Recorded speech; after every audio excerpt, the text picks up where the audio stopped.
देशाचे मावळते गृहमंत्री यांनी देशाच्या मावळत्या पंतप्रधानांबद्दल असं म्हटलं असेल की जून महिन्यात होणाऱ्या पंतप्रधान पदाच्या शपथीला ते उपस्थित असतील. जरा थोडंसं तपासून पाहिलं पाहिजे.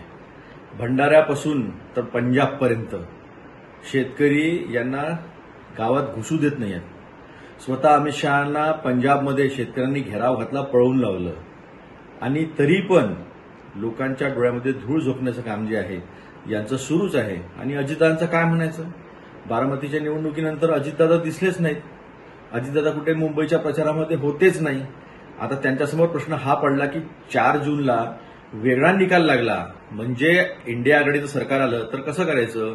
अधिवेशन होईल का आपल्या पक्षाचं, की आपल्यासोबत आहे ते सोडून चालले जातील? असे अनेक प्रश्न जे आहेत ते आता एनडीए मधल्या घटक पक्षांना पडलेले आहेत आणि ते खरंही आहे, कारण की इंडिया सफिशियंट मेजॉरिटीनी सरकार फॉर्म करत आहे.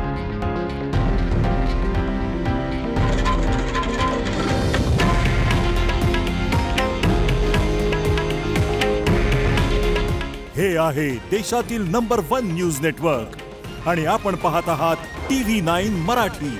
काळजी तुमची, हित महाराष्ट्राचं.